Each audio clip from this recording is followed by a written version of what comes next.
اور اسلام ایک ایسا دین ہے کہ جو نہ صرف اس کے ماننے والوں کو عمل کی ترغیب دیتا ہے بلکہ اس بات کی طرف بھی نشاندہی کرتا ہے کہ اس کو آگے پھیلاؤ، اس کی تبلیغ کرو، اسے کھول کر بیان کرو کہ اللہ کیا کہتا ہے، اور جہاں تک ممکن ہو، جہاں تک تمہاری رسائی ہے، جہاں تک تم پہنچ سکتے ہو وہاں تک اس دین کو پہنچاؤ۔ اب اللہ تعالیٰ اپنے نبی جناب محمد الرسول اللہ صلی اللہ علیہ وآلہ وسلم سے کیا فرما رہے ہیں کہ یا ایھا نبی، اے نبی، یا ایھا الرسول، اے رسول، اے پیغمبر، بلغ ما انزل الیک من ربک، کہ جو چیز تمہیں تمہارے رب کی طرف سے نازل کر کے دی جاتی ہے اس چیز کی تبلیغ کرو، آگے پھیلاؤ۔ اب ہم دیکھتے ہیں، ذرا پیچھے جائیں تھوڑے سے، اس وحی سے تو سب سے پہلی وحی کیا آئی؟ اقرا۔ غار حرا میں ہیں، عبادت کر رہے ہیں، جبریل علیہ السلام آئے ہیں اپنی اصلی شکل میں، آگے کیا کہا؟ اقرا۔ آپ نے کہا ما انا بقاری، ما انا بقاری۔ اب ہم اس کا ترجمہ کیا سنا آپ نے کہ مجھے پڑھنا نہیں آتا، مجھے پڑھنا نہیں آتا، یہ معنی مجھے ٹھیک محسوس نہیں ہوتا، اپنے علم کے مطابق بات کرتا ہوں۔ اس کا معنی ہے ما انا بقاری، تو کہنے والا جو بھی ہے، تو کہہ رہا ہے پڑھ، اور یہ نبی ہے، رسول ہے، اللہ نے نبوت دے دی ہے، اللہ نے ساری کائنات کے لیے، دنیا کے لیے، سارے افراد کے لیے، قیامت تک کے لیے ہادی بنانا ہے، تو کیسے بغیر اللہ کی ہدایت کی کوئی چیز پڑھ لے؟ ما انا بقاری، میں نے نہیں پڑھنا، میں پڑھنے والا نہیں ہوں۔ دوسری بار پھر کہا، اس نے گلے سے لگایا، دبایا سینے سے لگا کے، پھر اس نے کہا اقرا، پھر آپ نے کہا ما انا بقاری، میں پڑھنے والا نہیں ہوں، میں نہیں پڑھ سکتا یہ۔ جب تیسری دفعہ اس نے کہا اقرا بسم ربک الذی خلق، اب کیا ہے؟ آپ پڑھنا شروع ہو گئے۔ اور یہ بات کرنا کہ مجھے پڑھنا نہیں آتا، یہ تو بات عقل کی منافی ہے۔ اس طرح ایک چھوٹا سا بچہ 4 سال کا، اس کو آپ پڑھائیں کوئی لفظ، سنایا، اس کے کان میں ڈالیں، اسے کچھ نہیں پتا الف بے کا بھی، لیکن جو لفظ آپ بول رہے ہیں اس کو وہ دوہرا رہا ہے، اس کو وہ دوہرا رہا ہے۔ کس وجہ سے؟ کہ اس نے وہ بات سنی ہے۔ اور ایک ذات آ کے نبی اکرم صلی اللہ علیہ وسلم پر پہلی وحی لا رہی ہے، اور آپ کہہ رہے ہیں مجھے پڑھنا نہیں آتا، مطلب کیا کہ سنائی دیا ہی نہیں۔ تو اس کا صحیح مطلب کیا ہے کہ مجھے پڑھنے کی طاقت اس طرح نہیں کہ میں یہ پڑھ نہیں سکتا، کیوں کہ بسم ربک الذی خلق کا ابھی تک لفظ ساتھ نہیں آیا۔ اب اس کی اور مثال کیا ہے جی؟ یہ کیسے پتا چلا جی کہ میں نے نہیں پڑھنا؟ حابیل اور قابیل 2 بھائی ہیں، ایک کی قربانی قبول ہوئی، دوسرے کی قبول نہیں ہوئی۔ ایک نے کہا کہ میں تجھے قتل کر دوں گا، دوسرے نے کہا کہ ما انا بباسط یدہ الیک لاقتلک، ما انا بباسط، ما انا بقاری، ایک ترکیب ہے، ایک طرح کا جملہ، ما انا بقاری اور ما انا بباسط، دونوں ایک طرح کا۔ ہاں ادھر آ گیا مانا کبھی کسی نے کیا ہے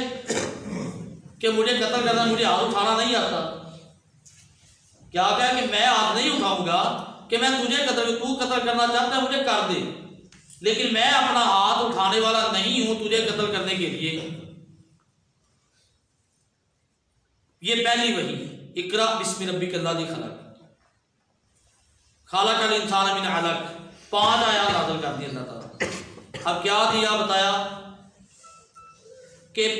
بیان وہ کرنا ہے، پڑھنا ہے، سیکھنا ہے، سیکھنے کے بعد دوسری وحی 6 ماہ کے بعد تقریباً،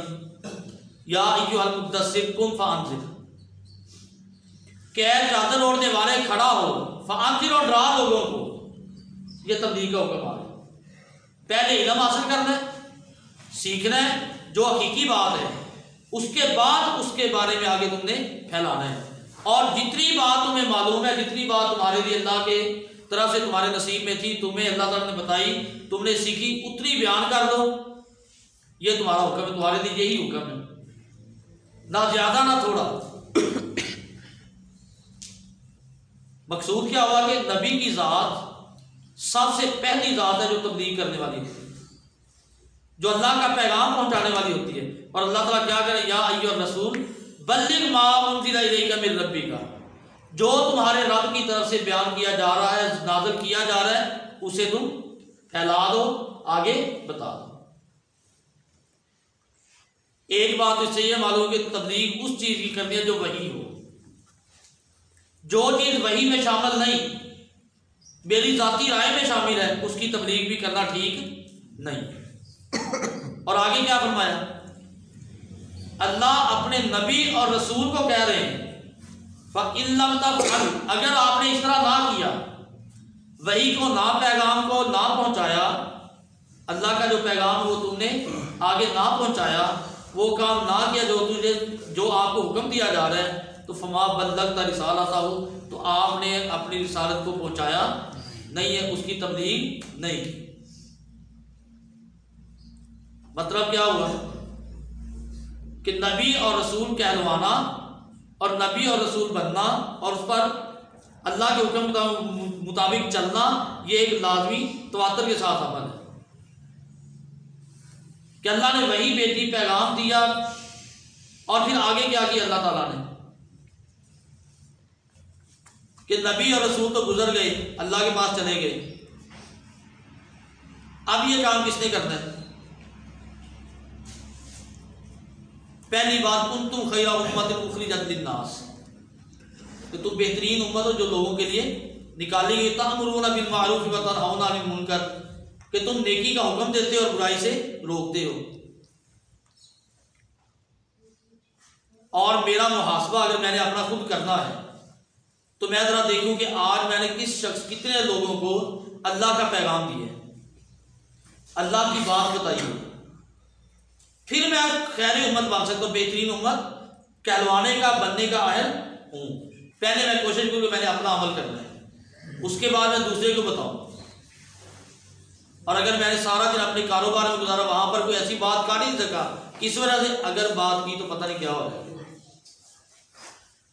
پچھلے ہفتے میں لاہور جا رہا تھا، رستے میں اترے، اس نے قوالیاں لگائیں، جو گانے جو کچھ لگانا تھا لگایا، بابا جی اترنے لگے، 70 سال 80 سال کے ہوں گے، ڈرائیور کو کہتے کہ یہ ساری شرکیہ چیزیں نہ لگایا کرو، یہ گناہ ہے موسیقی سننا۔ جاتے جاتے اپنا پیغام دے گا، وہ مانے یا نہ مانے، اس پر عمل کرے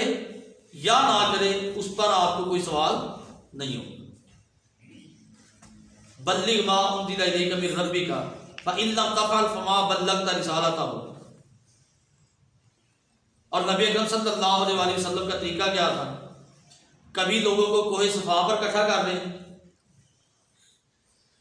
کہ فلاں قبیلے والوں آ جاؤ، فلاں قبیلے والوں آ جاؤ، قریش کی ساری گوٹھوں کو، ساری قبیلوں کو بلایا، اکٹھے ہوئے، پوچھا کہ اگر میں تمہیں کہوں کہ اس پہاڑ کے پیچھے دشمن چھپے ہے جو تم پر حملہ کرنے والا ہے، ان کا کہ ہاں ہم مان لیں گے اس بات کو، کیوں کبھی آپ سے جھوٹ سنا ہی نہیں۔ کون کہہ رہے ہیں؟ وہ کہہ رہے ہیں جنہوں نے انکار کیا ہے، جو ماننے پر تیار نہیں ہے۔ فرمایا پھر لا الہ الا اللہ کہتے،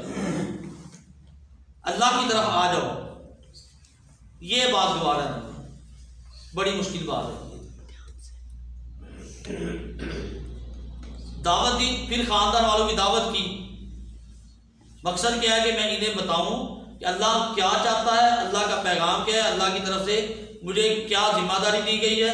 دنیا میں کامیابی کس چیز پر ہے، اور آخرت کس چیز پر تمہاری کامیابی کا ذریعہ بنے گی، کس طرح نجات کا ذریعہ بنے گی، کون سا عمل، کون سی چیز تمہیں اللہ کے ہاں سرخرو کرے گی۔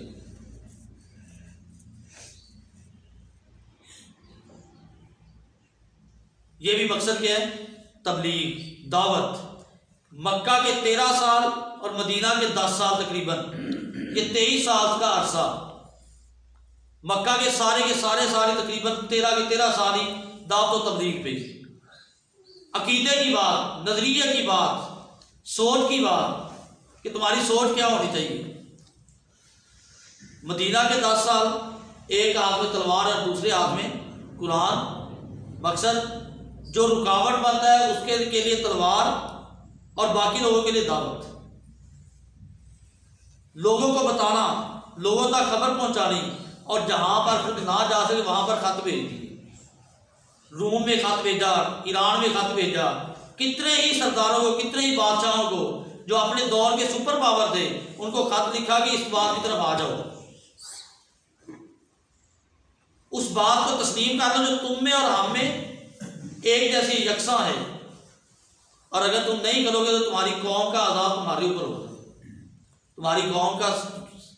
سزا، تمہاری قوم کا وبال تمہارے اوپر آئے گا۔ کل اللہ تعالیٰ پوچھے گا کہ تم سردار تھے، تم نے کیا کیا، تم نے کیوں نہیں بات پہنچانے دی۔ تو مقصد کیا ہوا کہ اللہ تعالیٰ نے یہ ڈیوٹی انبیاء کے بعد اس امت میں آخری نبی صلی اللہ علیہ وسلم کے بعد ہماری لگائی کہ ہم اس تبلیغ کو کریں۔ میں خود بیان نہیں کر سکتا، کم از کم کسی ایک بندے کو ایک ہفتے میں لا تو سکتا ہوں صاحب، شاید کہ 2 لفظ سننے کے بعد اس کو سمجھ آ جائے۔ اور پھر تبلیغ کا طریقہ کیا، وہ بھی حکمت ہے، دانائی کے ساتھ، حکمت کے ساتھ، سخت روش اور سخت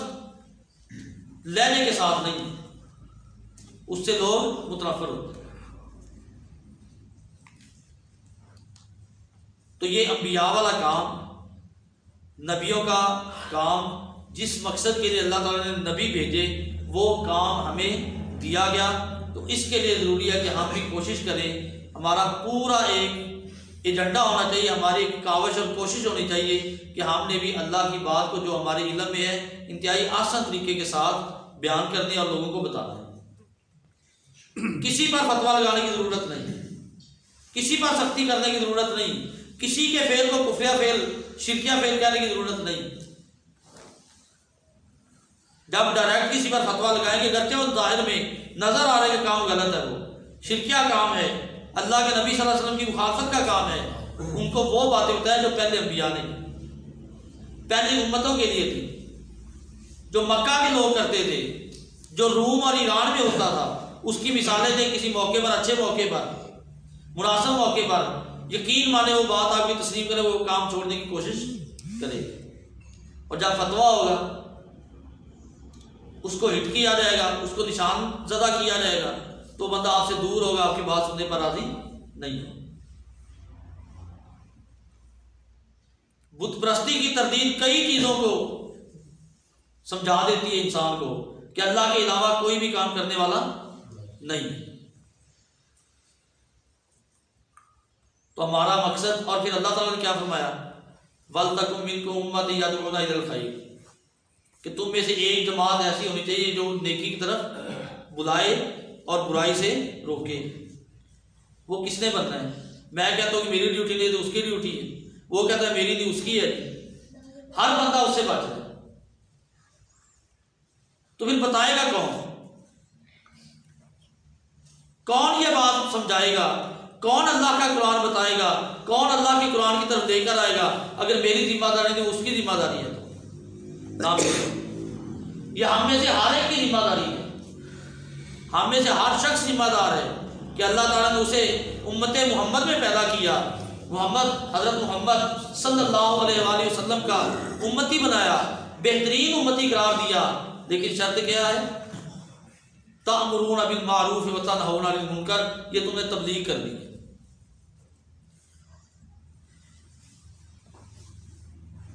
اور حکمت کے ساتھ بہترین طریقے کے ساتھ، اور ہماری ذمہ داری ہے کہ ہم اپنے دوست احباب کو، اپنے گھر والوں کو اللہ تعالیٰ کی طرف سے یہ پیغام ہے کہ ہم آگ سے بچائیں۔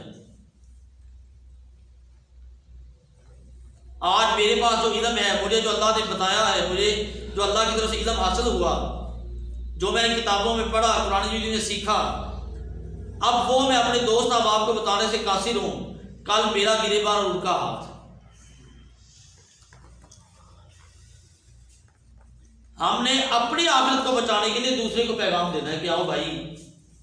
اللہ کیا کہتا ہے، اللہ کے رسول صلی اللہ علیہ وسلم کیا کہتے ہیں، ہمیں کون سے کام کرنے اور کون سے کام نہیں کرنے۔ اور جب ہم اس سے بچیں گے دور بھاگیں گے تو یقیناً ہمارے اوپر وبال آئے گا۔ یہ آزمائشیں، یہ تکلیفیں، یہ پریشانیاں کن قوموں میں آتی ہیں؟ جن قوموں میں امر بالمعروف اور نہی عن المنکر ختم ہو جاتا ہے۔ ہفتے کے دن انہوں نے مچھلی پکڑی، ایک روکنے والا گروپ، ایک کہتا تو مجھے کیا ہے، میں تو نہیں کر رہا، ہم نے تو نہیں کیا یہ کام، روکنے والے نہیں ہے نہ کرنے والے۔ تو اللہ تعالیٰ نے ان کا کیا حال کیا؟ شکلیں بگاڑ دی، بندر بنا دی کہ جب نیکی کا کام نہ بتایا جائے، برائی سے نہ روکا جائے، اللہ کی حدوں کو توڑا جا رہا اور انسان خاموشی سے بیٹھا رہے، چلو خیر میری کون سا ذمہ داری ہے، تو پھر اس طرح کے عذاب، اس طرح کی سزائیں اللہ کی طرف سے آتی ہے۔ اور یہ اللہ کے نبی صلی اللہ علیہ وسلم کی دعا ہے کہ اللہ تعالیٰ نے ہمیں ایسے عذاب سے، ایسی سزاؤں سے بچایا ہوا ہے، محفوظ رکھا ہے۔ اور ہمیں اللہ کا شکر ادا کرنا چاہیے کہ اللہ تعالیٰ ہماری کوتاہیوں کی وجہ سے ہمیں وہ عذاب نہیں دیتا، وہ سزائیں نہیں دیتا کہ جو پہلی امتوں کے لیے مقدر کر دی گئی تھی، لیکن ہم اپنی روش کو بھی تبدیل کریں۔ ہم ایک بندے کو دعوت دیں، بتائیں، اسے کہیں، مسجد میں لے کے آئیں، فرض نماز تو پڑھ لیں۔ بندہ مسجد میں آ ہی نہیں رہا، مسجد میں آ گیا اور ہم اس کو گھور رہے ہوتے ہیں، یہ سنتے تو اس نے پڑھی نہیں، وہ بیچارہ دائیں بائیں دیکھ کے اٹھتا آگے چلا جاتا ہے، کہتا ہے اس سے بہتر ہے کہ آؤ یہ ساری تنقید کرنے والا، ساری پوری عجیب نظروں سے دیکھنے والا۔ مسجد میں آئے گا، نماز پڑھے گا، فرض پڑھ کے چلا جائے گا، اللہ نہ کرے کتنی دیر وہ کرے گا، آخر ایک دن آئے گا وہ نماز پوری کرے گا، اور وہ آپ کے نامہ اعمال میں لکھا جائے گا کہ یہ شخص اس آدمی کی وجہ سے نماز پڑھنے کے لیے آپ نمازی بنا، اس کے بعد ہو سکتا ہے آپ پیچھے رہ جائیں، وہ آپ سے آگے گزر جائیں، عمل میں نیکی نہیں۔ یہ ہماری ذمہ داری ہے، دعوت دینا، لوگوں کو تبلیغ کرنا، حق بات بتانا، حق بات پہنچانا۔ میرے علم میں نہیں ہے، کم از کم ایسی مجلس میں لا کے بٹھا دو جہاں پر کوئی بندہ بیان کرنے والا آیا ہو، کوئی حکمت کے ساتھ اسے بتائے گا، کہ اللہ کا قرآن سنائے گا، کوئی اللہ کے نبی کا فرمان سنائے گا، یقیناً وہ بات کو سنے گا، ایک دن آئے گا کہ وہ بات اس پر اثر کرے گی۔ اور اللہ کے نبی صلی اللہ علیہ وسلم کہ اگر تمہارے ہاتھ پر ایک بندہ مسلمان ہو گیا تو تمہارے لیے نجات کا ذریعہ بن سکتا ہے۔ ایک بندہ مسلمان ہو جائے، ایک بندے کا عقیدہ درست ہو جائے، ایک بندہ میری وجہ سے نماز پڑھنے لگ جائے، ایک بندہ برے کام چھوڑ دے، گناہ کی زندگی کو ترک کر دے، یقیناً وہ میرے لیے صدقہ جاری ہے۔ کیوں؟ کہ وہ آگے اس کو بیان کرے گا،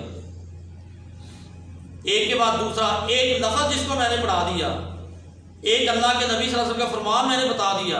اب وہ جہاں تک اس فرمان کو بیان کرے گا، جس کو وہ سنائے گا، اور آگے جس کو وہ سنائے گا، آگے جس طرح وہ چلتا جائے گا، میرے نامہ اعمال میں برابر وزن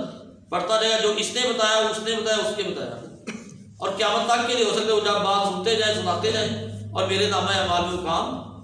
وہ اجر لکھا جاتا رہے کہ یہ فلاں شخص کے ذریعہ سے یہ عمل ہوا ہے۔ تو ہم نے انشاءاللہ اپنی آخرت کے لیے، اپنے انجام کے لیے، اپنے اس اخروی زندگی کی کامیابی کے لیے لوگوں کو بتانا ہے، لوگوں کو لانا ہے کہ یہ وہ کام ہے جو ہماری ڈیوٹی، ہماری ذمہ داری اللہ تعالیٰ نے لگائی ہے اور اللہ کے رسول صلی اللہ علیہ وآلہ وسلم نے لگائی ہے۔ العلماء ورثۃ الانبیاء، علماء انبیاء کے وارث ہیں۔ فإن الانبیاء لم یورثوا درہما ولا دینارا انما ورثوا العلم، کہ انبیاء نے درہم اور دینار نہیں چھوڑے کہ جی میرا اتنا مال، اتنا روپیہ، اتنا پیسہ، اتنا سونا، اتنا چاندی، اتنے باغات، کوئی وراثت نہیں چھوڑی اس طرح کی۔ انہوں نے کیا چھوڑا؟ انہوں نے علم چھوڑا۔ اور میں علم کی بات سننے کے لیے آتا ہوں، سنانے کے لیے آتا ہوں، دونوں صورتوں میں میری لیے اجر ہے۔ اور اگر میری وجہ سے ایک بندہ ہدایت یافتہ ہو گیا تو یقیناً میری آخرت درست ہو سکتا ہے میری یہاں جو نجی محفل کی ذاتی طور پر کمزوریاں ہیں، کوتاہیاں ہیں، اللہ تعالیٰ اس نیکی کی وجہ سے ان کو مٹا دے، ختم کر دے، اور یہ ہم نے کرنا ہے انشاءاللہ۔ ایک بندے کو دعوت دے، مسجد میں آنے کی دعوت دے، بتائیں اس کو کہ اللہ کا حکم کیا ہے، نماز کے علاوہ چارہ نہیں ہے، اللہ کے دین کی بات سننا اور سنانا اجر کا باعث ہے، اور یہ مجلس جس میں ہم بیٹھے ہیں اس کے لیے کتنی فضیلت ہے۔ نبی اکرم صلی اللہ علیہ وسلم نے فرمایا، یہ آخری حدیث پر بیان کر کے بات ختم کرتے ہیں، کہ اللہ کے فرشتے دنیا میں چل پھر رہے ہوتے ہیں اور ایسی مجلس تلاش کرتے ہیں جس میں اللہ اور رسول کی بات ہوتی ہے، اور جہاں پر انہیں وہ مجلس مل جاتی ہے وہاں پر وہ بیٹھ جاتے ہیں، اور جب وہ مجلس ختم ہوتی ہے، محفل ختم ہوتی ہے، جہاں پر اللہ اور اللہ کے رسول کی باتیں ہو رہی ہوتی ہیں، اللہ اور اللہ کے رسول کا ذکر ہو رہا ہوتا ہے، تو فرشتے اللہ کے پاس جاتے ہیں، اللہ تعالیٰ سوال کرتا ہے، حالانکہ اللہ کو علم ہے، تم نے میرے بندوں کو کیسے پایا؟ تو فرشتے جواب دیتے ہیں کہ وہ تیرا ذکر کر رہے تھے۔ اللہ تعالیٰ فرماتا ہے کہ جاؤ میں نے ان سب کو معاف کر دیا۔ کتنی دیر آپ بیٹھے، کتنا وقت دیا، 5 منٹ کی مجلس ہو، 50 منٹ کی ہو، 2 گھنٹے کی ہو، جتنی بھی ہے، اللہ فرماتے ہیں جاؤ میں نے انہیں معاف کر دیا سب کو۔ فرشتے کہتے ہیں یا اللہ ایک ایسا آدمی بھی تھا جو سننے کے لیے نہیں آیا تھا، وہ کسی کے انتظار میں تھا، کسی سے ملنے کے لیے آیا یا کسی کے انتظار میں تھا، اس کا ارادہ نہیں تھا کہ وہ بیٹھ کے سنے، لیکن وہاں پہ بیٹھا ہوا تھا۔ تو اللہ کیا فرماتے ہیں، یہ نہیں کہ چلو ٹھیک ہے اس کو سائڈ پہ کر دو، اللہ کہتے ہیں میری رحمت سے کوئی بھی دور نہیں ہے، جاؤ میں نے اسے بھی معاف کر دیا۔ کتنی زبردست چیز، میری وجہ سے ایک بندے کے گناہ معاف ہو جائے، میری وجہ سے ایک بندے کی زندگی تبدیل ہو جائے، میری وجہ سے ایک بندہ راہ راست پر آ جائے، میری وجہ سے ایک بندہ نیکی کے کام شروع کر دے، برائی سے بچ جائے، جھوٹ، فریب، دھوکہ، ملاوٹ، اس طرح کے کام چھوڑ جائے، تو یقین مانیں اس سے بڑی سعادت میرے لیے اس دنیا میں، کائنات میں نہیں ہے، اور نہ ہی میرے لیے اس سے بڑھ کر کوئی چیز آخرت میں ہو سکتی ہے۔ تو ہم نے انشاءاللہ اس بات کی کوشش کرنی ہے کہ ہم بتائیں گے بھی خود جو ہمارے پاس علم ہے، کوئی بندہ بھی کامل نہیں ہے علم میں، ہر بندہ ناقص ہے، کوئی بندہ علم میں کامل نہیں ہے، ہر بندہ ناقص ہے۔ جتنا آپ کے پاس علم ہے انتہائی آسان طریقے سے، کوئی اور بات نہ کرے، اس کو کہے کہ یار اللہ تعالیٰ قرآن کیا کہتے ہیں، ادھر دیکھو ذرا، یہ اللہ کے نبی صلی اللہ علیہ وسلم کی حدیث ہے، اس کو دیکھو کیا کہتے ہیں، یہ ہمیں کیا کہہ رہی ہے، کس طرح بلا رہی ہے، اتنی بات کریں۔ اب وہ مانتا ہے، کوئی بندہ آپ کو جواب نہیں دے گا، جب آپ اس کی ذات پہ اٹیک کریں گے، ذات کو سامنے رکھیں گے، اپنی بات کریں گے، ہو سکتا ہے وہ ناراضگی کا اظہار کرے، لیکن اس کے سامنے قرآن مجید کی آیت رکھ دیجیے، دیکھو کہ اللہ تعالیٰ ہمیں کیا کہتا ہے، یہ ترجمہ دیکھو اللہ تعالیٰ ہمیں کیا کہہ رہا ہے، یہ حدیث دیکھیں اس میں ترجمہ یہ لکھا ہوا ہے، آپ صلی اللہ علیہ وسلم نے اس طرح فرمایا ہے، تو یقین مانے وہ بات سنے گا بھی، اگرچہ لاپرواہی کرتا رہے، لیکن ایک دن آئے گا، ایک وقت آئے گا کہ وہ اس بات کو سمجھے گا اور اس بات کی طرف آئے گا۔ ایک چھوٹا بچہ جو لاپرواہی کرتا رہتا ہے، اس کے کانوں میں بات پڑتی رہتی ہے کہ بیٹا اس طرح نہیں کرنا، اس طرح کرنا ہے، نہیں چھوڑتا، آخر کار ایک دن آتا ہے اس چیز کو چھوڑ کے بھاگ جاتا ہے، کیوں کہ بار بار اس کے کان میں وہی بات پڑی، یہ غلط ہے، یہ ٹھیک نہیں ہے، یہ درست نہیں ہے۔ ایک دن آتا ہے کہ وہ اپنی ساری باتوں کو چھوڑ کر، اپنی ساری روش کو چھوڑ کر اس بات سے، اس کام سے دور ہٹ جاتا ہے کہ ہر بار یہی بات کہتا ہے، ہر آدمی یہی کہتا ہے، ظاہر ہے اس میں کوئی نہ کوئی نقصان ضرور۔ تو جب ہم اللہ کی بات بتائیں گے تو یقین مانیں اللہ کی بات میں وہ اثر ہے جو ہماری باتوں میں کبھی بھی نہیں ہو سکتا۔ تو اللہ تعالیٰ سے دعا ہے کہ اللہ تعالیٰ ہمیں دین کے لیے، اللہ کی کتاب قرآن مجید کو سمجھنے کے لیے، اور اللہ کے نبی صلی اللہ علیہ وسلم کے فرمان کو سننے کے لیے، اور ہر کسی دوسرے بندے کو لانے کے لیے اپنی تمام تر کاوشیں اور کوششیں کرنے کی توفیق عطا فرمائے، اور ہم کوشش کریں کہ میری وجہ سے ایک بندہ ضرور حاضر ہو، ضرور آئے، ضرور بات سنے آگے، شاید کہ وہی میرے لیے ذریعہ آخرت بن جائے۔ اقول قولی ھذا واستغفر اللہ لی ولکم ولسائر المسلمین والمسلمات۔